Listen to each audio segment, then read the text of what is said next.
ఇంట్లో కూర్చుని ఇంగ్లీష్ నేర్చుకోవాలనుకుంటున్నారా? అయితే వెంటనే మా స్పోకెన్ ఇంగ్లీష్ క్లాసెస్‌కి కాల్ చేయండి. నమస్తే రమ్మగారు. నమస్తే జయ. ఏదైనా చందమామ కథ చెప్పండి రమ్మగారు. 70స్‌లోనో 80స్‌లోనో వచ్చి ఉంటుంది. మంచి కథ ఒకటి చదివాను, బాగుంటుంది కథ. ఒక ఊళ్ళో ఓ రామనాథం గారని ఒక ఆయన ఉండేవారు. భార్య భర్త. ఓకే. అయితే రామనాథం గారికి ఏవో పాట పాడుకుంటూ ఉండేవాడు, సంగీతం మీద ఆసక్తి. వాళ్ళ ఆవిడ చెవులు మూసుకునేది. ఇష్టం లేకనా? ఎంతసేపు ఇలా పెదాలు పాడతావు అనేది, నువ్వు నీ పాట అనేది. చుట్టుపక్కల వాళ్ళు కూడా ఏం పెద్ద ఆసక్తిగా చూపించేవాళ్ళు కాదు. కానీ ఆయన పాడుకుంటూ ఉంటే ఒక ఆత్మానందంగా ఉండేది. ఒకళ్ళకు ఉంటుంది కదా, ఏదో ఒకటి పాడేవాడు. ఆయన నువ్వు పనులు మానేసి పాట పాడుతున్నావు అనేది, లేకపోతే నీ పాట వినలేక వస్తున్నావు అనేది. అయినా కూడా పాపం ఆయన సోలు డెడ్ కాలేదన్నమాట, పాడుకుంటూనే ఉండేవాడు. అయితే ఏమైందట, ఆయన పాటని పెద్దగా పరిగణనలోకి తీసుకోగలిగే పాటగా ఎప్పుడూ లేదు ఆయన జీవితంలో. చుట్టుపక్కల వాళ్ళు అలాగే లలాయి పదాలు పాడతాడు అలా అనేవాళ్ళు. అయితే ఏమైందట, ఒకనాడు వాళ్ళ ఆవిడేదో పక్క ఊరికి వెళ్తే ఈయన సాయంకాలం ఏదో కొంచెం అన్నం వండుకున్నాడు. ఆవు అని ఏదో పాట పాడుకుంటున్నాడు. దారిన ఒక ముగ్గురు పెద్దవాళ్ళు వెళ్తున్నారు. ఈ వెళ్ళేవాళ్ళు చీకటి పడిపోయింది, తలుపు కొట్టారు.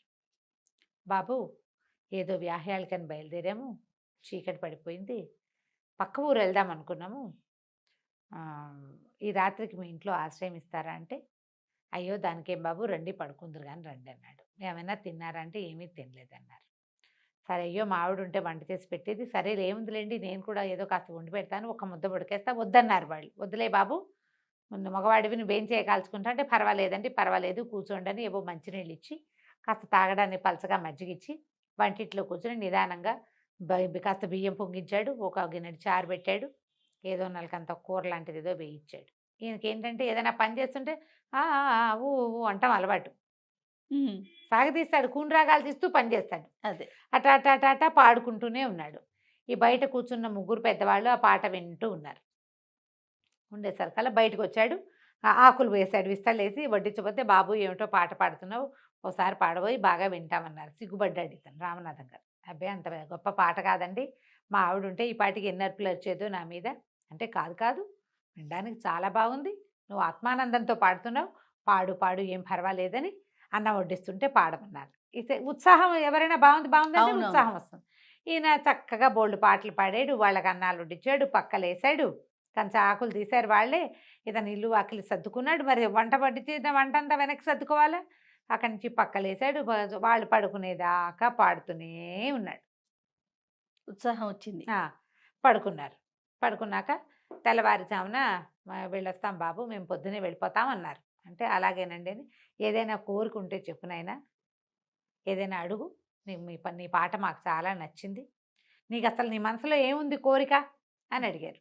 అడిగేసరికల్లా ఏం కోరిక ఉంటుందండి, ఎప్పటి నుంచో ఒక మంచి వీణ కొనుక్కోవాలని కోరిక నాకు, అది ఎట్లా చక్కటి స్వరం ఉన్న వీణ కావాలి, నేను పాట పాడితేనే మా ఆవిడ తిట్టిపోస్తుంది, చుట్టుపక్కల వాళ్ళు ఎవరు హర్షించరు, వీణ ఏం చేసుకుంటాను నేను, కానీ ఆ వీణ మీద మనసండి నాకు అని చెప్పాడు.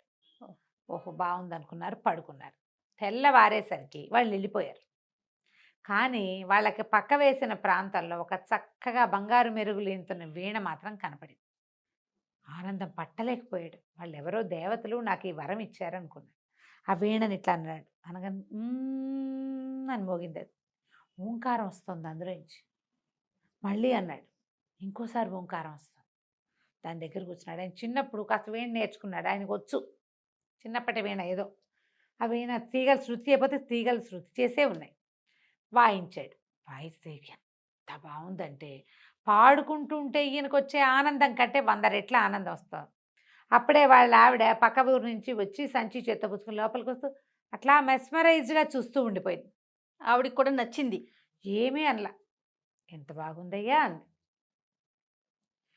ఏ వీణ ఏ ఇది వాయించినా బాగా పలుకుతుంది దాని మీద.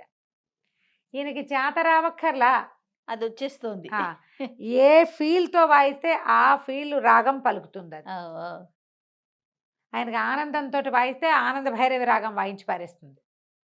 చుట్టుపక్కల వాళ్ళంతా వింటారు. ఇక అక్కడి నుంచి చుట్టుపక్కల వాళ్ళు వీళ్ళు అందరూ వింటాం మొదలుపెట్టారు. ఈయన పనే పొంగని టింగ్ టింగ్ అని కూర్చునేవాడు వీణ దగ్గర. జనాలు ఆ రసాంబోధిలో ఓలలాడుతూ ఉండేవాళ్ళు. భార్య ఏమీ కాదనేది కాదు, ఆయన పని అయిపోయేది, ఆయన వీణానందము అయిపోయేది. ఎంతో బాగుంది, ఆయనకి చాలా గొప్ప, చాలా సంతోషం. అంతకుముందు లలాయి పదాలు పెడతావు అని తిట్టిపోసేవాళ్ళు, కిక్కురు మనకండా ఉన్నారు. దాంతో ఒక ఏమంటారు, ఒక మెట్టు ఎక్కాడు అనుకుందాం, ఆ, అలా అయిపోతాం. అందరూ శభాష్ అంటుంటే ఎలా ఉంటుంది జయ, అవునవును. ఏనుగెక్కినట్టు ఉండదు. ఆనందంతో అలా ఆనందంతో ఎక్కాడు. కొంతకాలం తర్వాత ఏమైంది, ఆ ఊళ్ళో ఒక రంగనాథ శాస్త్రి గారు, రంగనాథాచార్యని ఒక ఆయన ఉన్నాడు, రంగనాథం గారు. ఆయన ఏదో ఎక్కడికో వెళ్ళి చాలా కాలం తిరిగి వచ్చాడు. ఉమ్, వస్తే వాళ్ళ ఆవిడ వాళ్ళ పక్కింటి ఆయన, అబ్బో రామనాథం ఎంత బాగా వాయిస్తున్నాడో వీణ, వాడికి ఏమొచ్చు వీణ రావటం ఏంటి, వీణ అంటే అంత సింపులా, పాటే లలాయి పదాలు వాడివి, ఇంకా వీణ వీణ ఒకటే వీడి ఫేస్కి అలాగ మాట్లాడాడు. మాట్లాడితే వాళ్ళ ఆవిడ, కాదండి అందరూ చెప్పుకుంటున్నారు, అసలు వీణ వాయిస్తే ఏ రసంలో మొదలు పెడితే ఆ రసం ఉద్వేగం వచ్చేస్తోంది మనకి, మనుషులకి, చాలా బాగుందండి అది అనేసరికల్లా, సరే ఇదేమనుకున్నాడు, ఒకనాడు సాయంకాలం నేను వెళ్ళి వినొస్తానని వాళ్ళ ఇంటికి వెళ్ళాడు. ఆ పూట ఈయన ఒక్కడే పోయాడు, ఇంట్లో ఎవ్వరు లేరు. ఈ రామనాథం గారు ఏదో వీణ సవరించుకుంటున్నాడు. ఏమిటో నువ్వెంతో బాగా వాయిస్తున్నావుట, మరి ఏదైనా ఒకటి వాయిచ్చు వింటామన్నాడు. అనేసరికల్లా అంతకుముందు ఈ రామనాథం గారికి తెలిసి రంగనాథ శాస్త్రి ఎప్పుడూ ఇతన్ని విమర్శించేవాడు. ఆయన ఒక పాటి గాయకుడు, ఆ ఊళ్ళో పేరెన్నిక కన్న గాయకుల్లో ఆ రంగనాథం గారు కూడా ఒకడు. ఓకే. ఈ లల్లాయి పదాలు వేసుకుని ప్రతి కచేరీలోనూ తయారవుతున్నాడని అనిపిస్తుంది. మనకి ఎలా ఉంటుంది జయ, ఒక పేరెన్నిక కన్న వాళ్ళు 10 మంది ఉన్నారనుకో, ఒక అప్కమింగ్ వాడినో లేకపోతే ఏదో ప్రయత్నం చేసేవాడినో చూస్తే చిన్న చూపుగా ఉంటుంది. అవును, వీడు ఎక్కాడేమిటి మాతో పాటు స్టేజ్కి అనిపిస్తుంది. న్యాచురల్ కదా, అవును. మేము ఎంతో కష్టపడి పైకొచ్చాం, పైకొచ్చాం వీడు ఇట్లా వచ్చేసాడు ఏంటి అనిపించింది. అలాగూ అనిపిస్తుంది. దానికి తోడు కొంతమంది నోరేసుకుని విమర్శిస్తారు, అవును. నీ ఫేస్కి అప్పుడే నువ్వు ఎక్కేవు స్టేజ్ అని. ఈ రంగనాథం గారు ఆ తరహా మనిషి, ఆయన విద్వత్తున్నవాడే, కాకపోతే అంటాడు గబుక్కన. 2-3 సార్లు ఇతన్ని విమర్శించాడు, నువ్వు నీ లల్లాయి పదాలు అని. సరే ఈయన ఏం చేశాడు, వీణ వాయించడం మొదలుపెట్టాడు. వీణ వాయిస్తుంటే కరుణరసం ఉన్న సంగీతం, అది కరుణరసంతో వాయిస్తున్నాడు. ఈయన ఇట్లా కళ్ళు తుడుచుకున్నాడు రంగనాథం గారు. ఈయన రెట్టించిన ఉత్సాహంతో వాయించేస్తున్నాడు. క్రమంగా అశ్రువులు వచ్చేసి, ఏడుపు వచ్చేసి, ఆయన వెక్కిళ్ళు పెట్టి ఏడ్చేస్తున్నాడు. ఏడ్చేడ్చి ఆయన అవతల వాళ్ళు అంత ఉద్వేగ పడుతుంటే ఇది ఆపేయాలి. ఆపట్ల అయినా ఈ రామనాథం గారు ఆపట్ల పగ తీర్చేసుకుందాం అనిపించింది ఆయనకి. వీళ్ళు నన్ను అవమానించారు, వీళ్ళ సంగతి చూడాలి అని ఇంకా టంగు టింగు టింగు టింగు వాయించేస్తున్నాడు ఆయన. ఈయన పిచ్చెక్కినట్టు ఏడ్చాడు, శోకాలు పెట్టి ఏడ్చి స్పృహ తెప్పి పడిపోయాడు. ఓకే. అప్పుడు ఆపాడు. ఆపేసరికి చుట్టుపక్కల వాళ్ళు చేరారు, అయ్యో రంగనాథం గారు పడిపోయాడని ఈయన లేవ తీసుకుపోయారు. ఈయనకు ఒక పగ తీరిన ఒక భావన వచ్చిందనమాట. వీణ పక్క పెట్టాడు, నిద్రకు ఉపక్రమించాడు. తెల్లవారేసరికి వీణ లేదు, మాయమైపోయింది. పొద్దున మళ్ళీ 11 గంటలకి జనాలు వీణ వినడానికి వచ్చేసరి పని అయిపోయాక, ఏది వీణ, వీణే లేదు. వీణ ఇంట్లో నుంచి మాయమైంది.